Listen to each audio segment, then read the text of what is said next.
Question number 7 करेंगे हम लोग। उसमें क्वेश्चन में जो 6 क्वेश्चन था उसी का ये 7th पार्ट है। कहता है कि repeat part A of the problem 6 if the push is applied horizontally and not parallel to the incline. यानी देखिए ये इंक्लाइन है, अगर इंक्लाइन के पैरेलल हम फोर्स ना लगाएं बल्कि हॉरिजेंटल लगाएं, इस डायरेक्शन में फोर्स लगाएं, तो पार्ट ए में हमें इंक्लाइन जो ये पार्ट है जो 6 क्वेश्चन नंबर में पार्ट ए था कि अगर ऊपर इसको ले जाएं तो कितना फोर्स लगाना पड़ेगा। तो देखिए इसका वेट नीचे काम कर रहा है mg, और ये 30 डिग्री का एंगल बना रहा था, और यहाँ पर mg cos 30 डिग्री और ये mg sin 30 डिग्री, ये नॉर्मल रिएक्शन फोर्स है।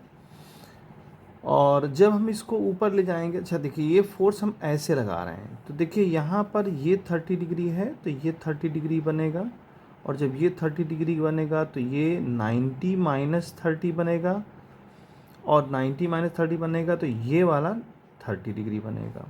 इसको हम मैथमेटिकल देख सकते हैं। तो अगर ये f है तो इसके दो कंपोनेंट होंगे, इस डायरेक्शन में होगा f cos 30 डिग्री और इस डायरेक्शन में होगा f sin 30 डिग्री। तो अगर हम देखें FBD जो डायग्राम हमने बनाया है, तो R जो है R इक्वल है किसके भाई, R है mg cos 30 डिग्री के और प्लस f sin 30 डिग्री के।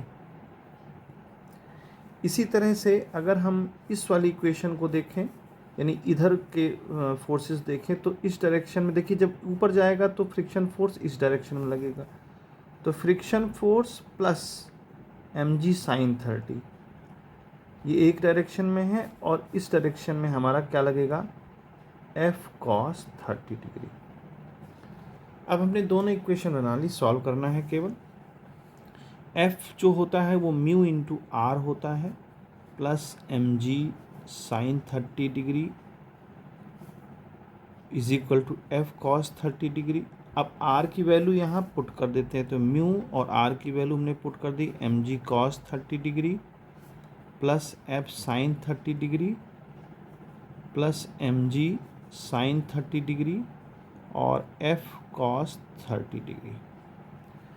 अब पुराने वाले जो क्वेश्चन में दिया गया था मास की वैल्यू, वो हमको दे रखी थी 2 किलोग्राम और कोफिशिएंट ऑफ फ्रिक्शन दिया था 0.2। तो देखिए हम यहाँ पर वैल्यू पुट करते हैं, म्यू की वैल्यू 0.2 है, मास 2 है, जी की वैल्यू 10 है, cos 30 डिग्री की वैल्यू √3/2 हो जाएगा, प्लस एफ तो हमें पता करना है, साइन 30 डिग्री की वैल्यू 1/2, इसको ब्रैकेट में ही रखें, प्लस m2 है, g की वैल्यू 10 है, और साइन 30 की 1/2 वैल्यू हो जाएगी, f cos 30 डिग्री की वैल्यू √3/2 हो जाएगा।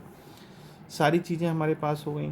अब देखिए 2 से 2 कैंसिल आउट हो जाएगा, 0.2 को आप मल्टीप्लाई करोगे तो ये 2√3 बनेगा, जब इसको मल्टीप्लाई करोगे अंदर तो 0 से कैंसिल होकर 2√3 प्लस 0.2 को जब इससे आप करेंगे तो तो बचेगा f/10 आएगा, क्योंकि डेसिमल पार्ट यहाँ आ जाएगा तो f/10 प्लस ये कैंसिल आउट हो जाएगा 10 f√3/2। तो अब देखें ज़रा, f वाली चीज़ें हम एक डायरेक्शन में रख लेते हैं और बाकी चीज़ें हम उधर ले जाते हैं, -10 और -2√3। तो अगर हम इसमें एलसीएम ले लेते हैं तो ये f 5√3 f और ये बनेगा हमारा माइनस कॉमन ले लें तो 10 + 2√3। अब देखिए यहाँ से f कॉमन ले लें तो बनेगा 1 - 5√3 डिवाइड बाई 10 और ये -10 + 2√3। थोड़ा सा कैलकुलेटिव हो गया है तो कैलकुलेशन करना पड़ेगा हमें। तो अब यहाँ पर अगर हम सॉल्व करें f की वैल्यू तो ये आएगा प्लस में ही, क्योंकि ये वैल्यू बड़ी है ना, तो ये यहाँ से माइनस आएगा और ये माइनस कैंसिल आउट हो जाएगा। तो अगर इसको मैथमेटिकली सॉल्व करेंगे तो ये लगभग जो है हमारा सॉल्व किया हुआ है, ये 17.5 आ जाएगा न्यूटन। तो इसको आसानी से सॉल्व कर सकते हैं, कोई इसमें प्रॉब्लम वाली बात नहीं है ना। √3 की वैल्यू 1.73 रख करके इसको सॉल्व कर सकते हैं। तो ये मैं आपके लिए छोड़ दे रहा हूँ उसे कैलकुलेशन के लिए, आप वैल्यू फुट करिएगा, निकालिएगा। तो एफ़ की वैल्यू यानी कि 17.5 न्यूटन लगाना पड़ेगा फोर्स, जब इसको हम ऊपर खिसका पाएंगे। तो इस तरह से इस क्वेश्चन